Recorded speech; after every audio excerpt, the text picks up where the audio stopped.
Acharya 90 FM 90 FM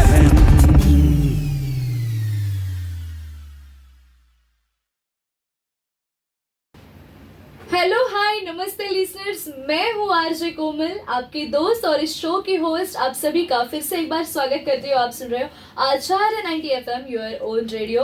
और जैसे कि लिसनर्स आप सभी को पता है कि हमारे आचार्य 90 FM के स्टूडियो में बहुत से गेस्ट आते रहते हैं और हम उनके साथ बहुत ही अच्छी अच्छी बातें कर लेते हैं। और एक चीज़ होती है कि वो जो हमारे गेस्ट होते हैं ना, वो हमें कुछ ना कुछ सिखा के ज़रूर जाते हैं। तो आज हमारे आज के शो में हमारे साथ है ब्यूटीफुल अंजलि माचा। मैम के बारे में बताया जाए तो मैम एक खुद बहुत ही अच्छी मॉडल है। मैम ने बहुत सारे ब्यूटी पेशेंट किए हुए हैं और जैसे कि बोलते हैं ना कि modelling is about fantasy getting people to buy into a lifestyle and a vision. तो मॉडलिंग एक मतलब कि हर एक के बस की बात नहीं होती। और जो लोग कहते हैं ना कि शादी के बाद तो ऐसे सब कुछ मैं कर ही नहीं सकती, तो ये सब कहने वाले जो लोग कहते हैं तो उन सब के लिए ma'am is the best example. क्योंकि आफ्टर मैरिज ऑल्सो मैम ने ये जो फील्ड है उसमें बहुत ही अच्छा सब किया है। बहुत सारे इंटरनेशनल ब्यूटी पेशेंट किए हैं, बहुत सारे क्राउन्स, बहुत सारे टाइटल्स मैम के नाम पर है। और इसके साथ साथ मैम एक सोशल वर्कर भी है।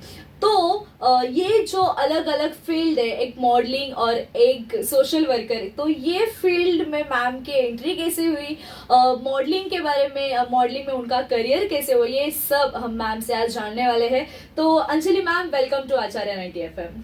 Hi dear, how are you? Yeah, I'm fine. Thank you so much for inviting me. Yes, और मैं लिसनर्स को ये बताना चाहती हूँ कि अंजलि मैम को हम रिसेंटली एक शो में मिले थे। मैम बहुत ही प्रीटी लग रही थी, बहुत ही प्यारी लग रही थी। और तभी ऐसे बहुत से कम गेस्ट इवेंट में देखने मिलते हैं जो खुद आपके साथ इतने अच्छे से पोलाइटली बात करते हैं। तो मैम को देख के सिर्फ एक बात ध्यान में आई कि बहुत से लोग ऐसे हैं अभी भी जो करियर में इतना कुछ करने के बाद भी अभी भी डाउन टू अर्थ है। सो अंजलि मैम, बहुत अच्छा लगा था जब हम पहले टाइम इतने ये शो के लिए मिले थे। तो अब उसमें भी बहुत अच्छे लग रहे थे और आज भी बहुत अच्छे लग रहे हो। तो मैम, पहले ये क्वेश्चन है कि ये करियर की शुरुआत, मॉडलिंग की शुरुआत कैसे हुई आपकी? मेरा करियर एक्चुअली मैं हाउसवाइफ हूँ एंड ब्यूटिशियन एंड डिज़ाइनिंग भी करती हूँ। मैं मतलब घर पे ही करती हूँ ये सब। तो मुझे मतलब लॉकडाउन में, मतलब 2020 में अपने को घर पे ही रहना पड़ा पूरा काम करते करते। तो ऐसे सोच आया था, मतलब घर पे रह के हम क्या कमा रहे हैं, अपने आप को क्या रिप्रेजेंट कर रहे हैं, मतलब मैं क्या हूँ। तो मैं मोदी जी को थैंक यू बोलना चाहती हूँ। उन्होंने उतना दिन छुट्टी दिया, मतलब हस्बैंड्स को भी। तो वो मुझे ऐसे बोल रहे थे, मतलब पूरा घर संभालती है तू, मतलब घर की क्वीन है तू। तो मुझे मतलब ऐसा माइंड में ऐसा है, मतलब ये मुझे घर की क्वीन बोल रहा है, क्यों ना मैं बाहर भी क्वीन बन सकती हूँ ना। अगर मैं ट्राई करूँगी तो फिर मैंने सोचा चलो अपने आप को मिरर में देखने लगी, चलो मैं क्यों ना बनूं, मैं क्यों ना क्वीन नहीं बन सकती। तो फिर मैंने ऐसे, मुझे एक अपॉर्चुनिटी आया था, मतलब मिसेस इंडिया का। तो वो ऑनलाइन ऑडिशन था। हाँ। तो फिर मैंने देखा चलो ऐसे ही, मतलब टाइम पास के लिए मैंने डाल भी दिया था ऑडिशन। हाँ। तो वहाँ पे मुझे सिलेक्शन आ गया था। फिर मैं मतलब वैसे ही चली गई, ऑडिशन दे दे के फिर सिलेक्शन हो गया। फिर कंपटीशन करने लगी। फिर मैं सोची भी नहीं थी कि मैं ये कंपटीशन में जीतूंगी। ऐसे मतलब टाइम पास के लिए किया, तो वो मतलब लक बोलते हैं ना, अपने को एक लक मिलती है। तो वैसे मुझे मिला था वहां से। फिर वो मिसेस थाने बनी थी मैं, FSI Mrs forever Mrs India में। तो फिर वो होने के बाद मुझे और मतलब और भी कुछ और भी कुछ बनूं मैं, और भी कुछ करूं। मतलब लोग तो पसंद किए हैं। हाँ। एक मैरिड वुमेन को भी, मतलब एक मैरिड वुमेन भी मतलब कर सकती है कुछ ना कुछ। तो फिर ऐसे स्टार्ट किया मैंने, एक के बाद एक मतलब दूसरा पेजेंट शो किया मैंने। मिसेस तानी बनी वहाँ पे। फिर एक इंटरनेशनल लेवल पे किया था मैंने, तो उसमें भी विन हुआ था। फिर काफ़ी रैंप वॉक किया था मैंने फैशन डिजाइनर के साथ। बहुत सारे ब्यूटी पेजेंट किए थे। हाँ मैम, लेकिन जो शुरुआत होती है ना, वो हमेशा बहुत डिफिकल्ट होती है सबके लिए। तो मतलब विदाउट एनी एक्सपीरियंस जब आपने ये स्टार्ट किया मॉडलिंग में, आपने शुरुआत की, एंटर किया एज अ करियर में, तो फिर जो स्टार्ट था वो शुरुआत में कौन सी कठिनाई को आपको सामना करना पड़ा, मतलब कैसा फेस था वो आपका स्टार्ट में देखो अपने को फर्स्ट ऑफ ऑल फैमिली कभी परमिशन नहीं देती है कि आपको ये करो वो करो। फैमिली सिर्फ यही चाहती है कि फैमिली को देखो, घर संभालो। तो काफी मतलब मुझे लोग बोल रहे थे मतलब ये मॉडलिंग अच्छा नहीं है, मॉडलिंग में क्या है। तो मीन्स मुझे अच्छा लग रहा था, चलो मैं कर सकती हूँ। मतलब इतनी मतलब मैं एक मिडिल क्लास फैमिली से हूँ, तो मेरी मम्मा का यहाँ पे भी ऐसे कुछ नहीं था कि ये करो वो करो, बस घर का काम करो, शादी किया तो हाँ, खत्म हो गया। एक टिपिकल जो माइंडसेट होता है हाँ, जो फैमिली से होते हैं उनका। हाँ, तो फिर मुझे मतलब शादी होने के बाद जब मेरे हब्बी मुझे इतने अच्छे से एंकरेज कर रहे हैं तो मैं क्यों ना करूँ ना। अगर फैमिली सपोर्ट कर रही है तो मेरे हस्बैंड साथ थे, बाकी के लोग जो रहते हैं ना मतलब मम्मा के यहाँ पे ये लोग मतलब एक मम्मी डैडी अपने को कैसे मतलब एक क्वीन की तरह ही पालते हैं, बट वो लोग ये नहीं चाहते कि बाहर भी क्वीन बने। पेरेंट्स ऐसे रहते हैं। तो मेरे हस्बैंड ऐसे नहीं है, मेरे हस्बैंड बोले थे तो यहाँ पे भी क्वीन है और वहाँ पे भी क्वीन है। Exactly, wow. तो मतलब काफी लोगों से मैंने डिस्कशन किया था कि नहीं मुझे करना है।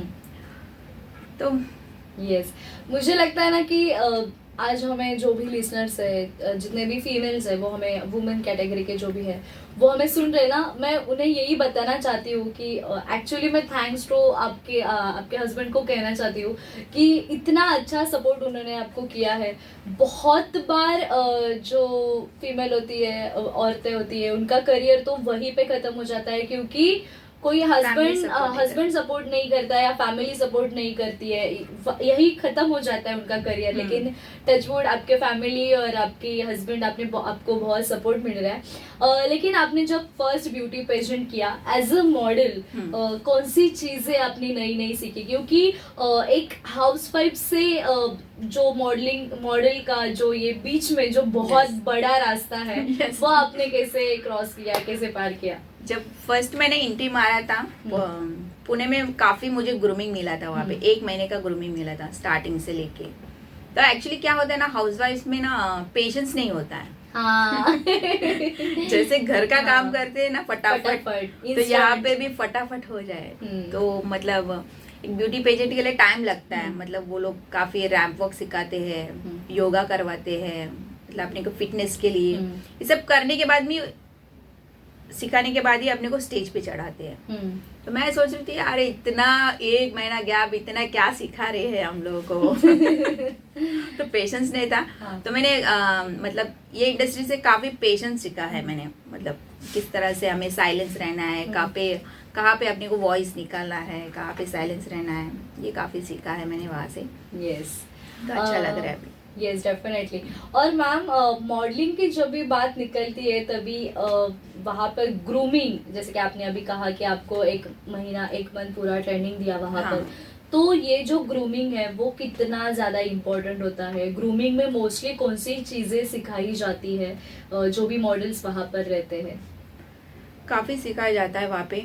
फर्स्ट ऑफ ऑल तो बात करने का तरीका, लोगों से किस तरह बात करना है अपने को, और अपना चाल चलन, जिससे आप चल रहे हो, नॉर्मली हम चलते हैं वहाँ उससे काफी डिफरेंट वो लोग कोरियोग्राफी करते हैं।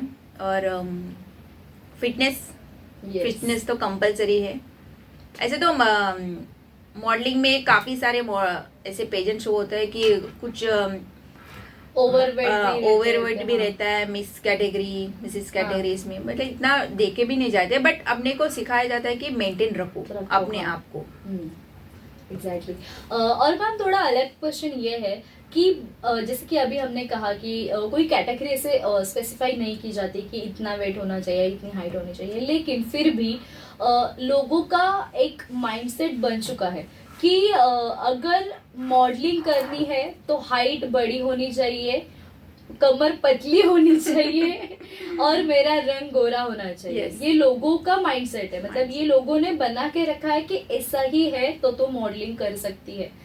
तो फिर आपको क्या लगता है जो लोग सोचते हैं या फिर जो कॉमन पीपल है, हमारी सोसाइटी है जो ये सोचती है, ये कैसे है? मतलब अभी हम लोग देख रहे हैं कि हम लोग हमेशा कहते हैं कि age, colour, height, weight doesn't matter, Yes. But at the end जो हमारे औरतें भी है, जो भी मॉडल्स है, वो भी उनका भी कहना यही होता है कि यार मैं मॉडलिंग करती हूँ, मैं नहीं ये खाऊंगी, मुझे नहीं वो नहीं खाऊंगी, मुझे वेट नहीं बढ़ाना है, ऐसा वैसा। तो आपके नजरिए से ये सब चीजें क्या है, कैसी है? ना एक्चुअली ये सब भी इम्पोर्टेंट है। अपने को अगर मॉडलिंग करना है तो काफ़ी मेंटेन रखना पड़ता है। तो कोई कोई शोज़ में ऐसे भी शोज़ है, मतलब कुछ मेंटेन की ज़रूरत नहीं है, ऐसे लोगों को भी वो लोग चांस देते हैं, बट मोस्टली मेंटेन रखना कंपलसरी है। कंपल्सरी। यस। लेकिन ना मैम, जैसे कि कलर के बारे में भी बहुत बार बोला जाता है कि अरे तेरा कलर अच्छा नहीं है तो तू मॉडलिंग कैसे करेगी, तू थोड़ा ब्राउन है, तू डार्क है, तो उसके बारे में आप क्या कहना कहोगे? नहीं, ऐसा कुछ नहीं है। कलर के चक्कर में तो आज तक तो मैंने सुना नहीं है। मॉडलिंग में ये सब नहीं देखा जाता है। मॉडलिंग में सिर्फ अपने वॉक को देखा जाता है, आपके टैलेंट को देखा जाता है, और वहाँ से अपने को चांस मिलती है। यस। और एक क्वेश्चन ये है कि मॉडलिंग में बहुत बार ऐसे होता है कि जो भी फॉर एग्जांपल कि जो हाउस वाइफ है सपोज, तो उनका कैसे होता है कि अरे हम लोग मॉडलिंग करेंगे तो मॉडलिंग में हमें छोटे कपड़े पहनने पड़ेंगे, या फिर कुछ अलग डीप नेक वगैरह ऐसे कपड़े पहनने पड़ेंगे, तो ये हमें अच्छा नहीं लगेगा। लेकिन हम लोग अभी देखते हैं कि क्योंकि हम लोग वो इंडस्ट्री से लिटिल बिट बिलोंग करते हैं, तो हमें पता चलता है कि modelling is not about the short कपड़े एंड ऑल। तो आप ये जो है लोगों का नजरिया, उनके बारे में आपको क्या कहोगे? और जो भी मॉडल्स है, हाउसवाइफ है, जो ये सोचती है कि ऐसा सब है, आप उन्हें क्या कहना चाहते हैं? नहीं, मतलब सोचते हैं, मतलब मॉडल बनने के बाद ये सब पहनना पड़ता है अपने को, बट ये कंपलसरी नहीं है आपको ये पहनना ही है। क्योंकि अभी मैंने भी ज्वाइन किया है मॉडलिंग में, मैंने आज तक कुछ वेस्टर्न का कुछ पहना ही नहीं है, क्योंकि मैं पहले बोल दी हूँ कि मैं आई डोंट लाइक, क्योंकि मेरी फैमिली भी सपोर्ट नहीं करती है। तो आप देख सकते हो जितना भी मैंने रैंप वॉक किया है वो सारे मेरे इंडियन सी कपड़े हैं। Yes, it's Indo-Western also, Yeah. so it looks so good and pretty for on you, definitely. इसके बाद मैम थोड़ा अलग क्वेश्चन ये है कि बहुत सी अभी लड़कियां हैं जो कॉलेज गोइंग स्टूडेंट है, जो मॉडलिंग में आना चाहती है लेकिन उनके पेरेंट्स अलाउड नहीं कर रहे। जैसे कि आपने शुरुआत में ही कहा था कि पेरेंट्स, मॉडलिंग हम लोग बोलते तो मॉडलिंग के बारे में उनका यही कहना था कि ये फील्ड थोड़ा गलत ठीक है, नहीं है, हाँ। ठीक नहीं है, यहाँ पर नहीं जाना चाहिए, यहाँ पर जाने के बाद तुम बिगड़ जाओगे, ऐसे सब कहा जाता है। तो आप वो पेरेंट्स को, वो जो स्टूडेंट्स है, लड़कियां है जो ये फील्ड में एंटर कर रही है, आप उन्हें क्या क्या कहोगे? देखिए, ऐसा नहीं है, हर एक पेजेंट शो ऐसा नहीं होता है। काफ़ी कुछ अच्छा भी होता है, कुछ बुरा भी होता है, बट अपने पास होता है किस तरह आपको जाना है, किस तरह आपको मेंटेन रखना है अपने आप को। तो सोच के चलो, क्योंकि पेरेंट्स तो कंपलसरी सोचेंगे ही अपने बच्चों के बारे में, अपने बच्चों को बेस्ट देने का ही सोचते हैं, बट उनको उनके सपना है बच्चों का, तो एंकरेज करनी चाहिए, क्योंकि उनका सपना है। तो मैं भी ये कुछ करूँ मॉडलिंग, कुछ किसी लोगों को ख्वाहिश होती है मैं छोटे कपड़े पहनूं, मैं वो ये करूँ वो करूँ। ऐसे नहीं है कि छोटे कपड़े पहनने से बुरे बुरे हो जाते हैं, एग्जैक्टली, ऐसा कुछ नहीं होता है। मतलब वो देखने की नजरिया है सबका। एकदम करेक्ट आपने बोला है। और मैम, जब आपने शुरुआत की थी, मतलब आपको ये फील्ड में आके 3 इयर्स कंप्लीट हो गए अभी, लेकिन जब ये शुरुआत की थी तब आपको ये आइडिया भी नहीं थी कि आपको इतने अच्छे अवार्ड्स मिलेंगे। आज आप एक शो में एज अ शो स्टॉपर करके जाते हो, as a model, as a guest आपको बुलाया जाता है। 3 साल में आपने इतना अचीव किया है। आज फैमिली आपको किस तरीके से, किस नजरिए से देखती है, और आपको ये कैसे फील होता है अभी ये 3 साल में आपने बहुत कुछ कमाया है? सच में अभी मतलब इतना अच्छा लगता है ना मुझे। एक सेलिब्रिटी बन चुकी हूँ मैं, मतलब मेरे फैमिली की नज़र में। भले बाहर आई डोंट नो क्या सोचते हैं, पहले तो मुझे मतलब हमारी जो साउथ की जो इंडस्ट्री होती है वहाँ पे मुझे महिला मंडल में मतलब मैं एक कंटेस्टेंट बन के जाती थी। आज मुझे वहाँ पे एक गेस्ट के लिए बुलाते हैं, चीफ गेस्ट के लिए बुलाते हैं। मतलब सोचो ना कितना अच्छा लगता है जब आप कुछ काम कर रहे हो, कुछ अच्छा कर रहे हो और आपको इतना इमेज मिल रहा है, तो क्यों ना हैप्पी हो। डेफिनेटली।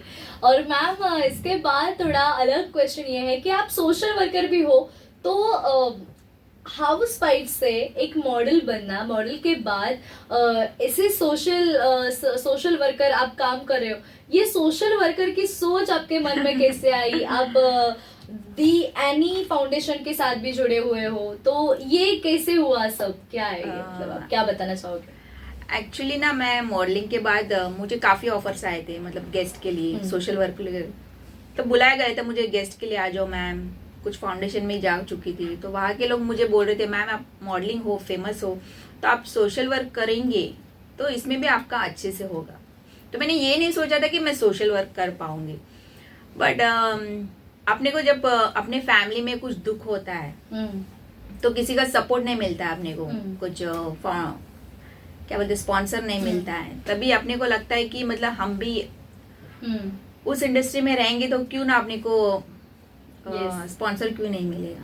तो इस एक छोटे से सोच से मैं सोशल वर्क में चली गई। ओके। और मैम आप द एनी फाउंडेशन के साथ जुड़े हुए, वो फाउंडेशन के बारे में आप क्या बताना चाहोगे? This is excellent foundation. So यहाँ पे मतलब काफ़ी नीडी पीपल को मदद मिलती है।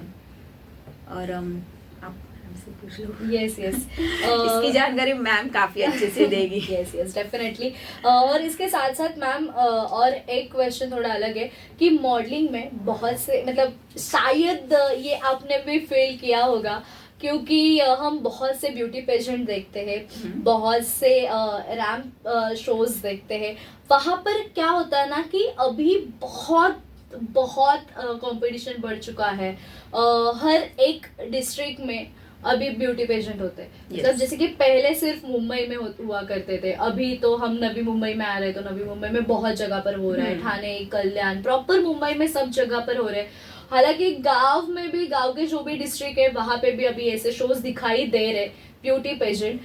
लेकिन ब्यूटी पेजेंट में बहुत बार कभी कभी जो सच में जो टैलेंटेड है उसके उन लोगों के साथ कभी कभी ऐसा डिफरेंस किया जाता है। तो ऐसा लोगों का भी कहना है, बहुत से मॉडल ऐसे जो ये टफ फेज रहता है उसे भी फेस करते हैं कि यार ये नहीं, मेरे साथ गलत हुआ, मुझे इतना टैलेंट है लेकिन जो मुझे मिलना चाहिए था वो मुझे नहीं मिला है, ऐसे भी होता है। तो आपको क्या लगता है उसके बारे में? या ऐसे कुछ कुछ शोम्स में होता है ये, मैंने भी देखा है। मतलब कुछ टैलेंटेड लोगों को पीछे रख के, जिनको कुछ आता नहीं है उनको आगे लेके आते हैं। ये मैंने देखा है। बट ऐसे सारे पेजेंट शोज नहीं होते हैं, कोई कुछ कुछ जेन्युइन भी होता है, कुछ कुछ ऐसे भी होते हैं मैम। और बट मुझे लगता है ऐसा नहीं करना चाहिए। जिनको टैलेंट है प्लीज आप उन लोग को ही आगे लेके आइए। और मैम अभी बहुत से क्वेश्चंस तो हो गए, लेकिन मॉडलिंग में अगर करियर करना है, मतलब आप तो बहुत पहले से, मतलब जो मेंटेन के बाद हम लोग कर रहे हैं तो आप तो पहले से मेंटेन हो, लेकिन अभी आप कुछ एक्स्ट्रा एक्टिविटीज या कुछ खुद पर कुछ एक्स्ट्रा वर्क करते हो। इसके पहले हाउसवाइफ हुआ करते थे, तब इतना कोई मतलब हम लोग देखते रहे कि अपनी मम्मी या अपनी दादी कभी अपने आप पर इतना ध्यान नहीं देती, लेकिन हम लोग किसी प्रोफेशन को बिलोंग करते तो हम लोग थोड़ा अपना ख्याल रखते हैं। तो अभी आप एज अ मॉडल बहुत जगह पर जाते हो, ब्यूटी पेजेंट करते हो, शोज करते हो, तो आप खुद के ऊपर किस तरह से काम करते हो अभी? मैं अपने आप को मतलब इतना मेंटेन नहीं रखती हूँ, मैं इतना टाइम भी नहीं मिलता मुझे। मैं मतलब खुद ही कर लेती हूँ, मेकअप हो या हेयर स्टाइल हो, या ये मुझे अच्छा लगता है, मतलब अपने आप करो। वाह, ओके। और मैम अभी आप आगे आपका सपना क्या है? मतलब आपने शायद ये सोचा भी नहीं होगा कि आप एक मॉडल बनेगी या फिर ऐसे क्राउन्स, ऐसे टाइटल्स आपके नाम पर होंगे, लेकिन ये सब तो एक पैशन ने, और ये एक लॉकडाउन की वजह से आपका ये सब हुआ, आपका जो टैलेंट था वो बाहर आया। लेकिन अभी आपका सपना क्या है कि आपको अभी आगे क्या करना है? मेरा सपना है अभी मैं कुछ सोशल वर्क करूं, कुछ नीडी पीपल्स को हेल्प करूं, और मेरा मॉडलिंग में सपना है कि मैं खुद ऑर्गेनाइज करूं कुछ मतलब जो लड़कियां हैं जो टैलेंटेड लोग हैं उनको मैं फ्री में लेके आऊँ और लोगों को दिखा सकूँ कि इन लोगों में भी टैलेंट है और ये लोग भी विन कर सकते हैं। तो ये मेरा अगले का प्लान है। वाह क्या बात है।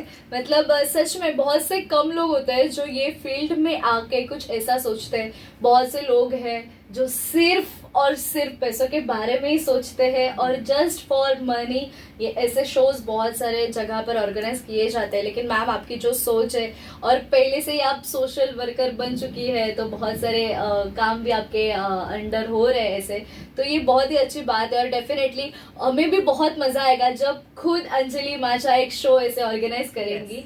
यस और डेफिनेटली आपकी ये इच्छा जो है वो जल्दी पूरी हो जाए।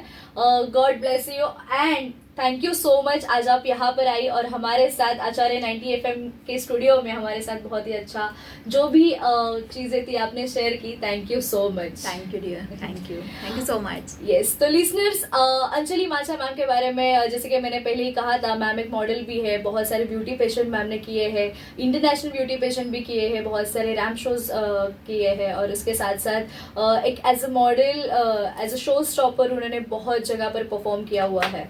तो आज मैम के साथ ये जो जर्नी थी, ये जो आज का एपिसोड था वो यहाँ पर खत्म होता है। आई होप आपको ये इंटरव्यू बहुत अच्छा लगा होगा।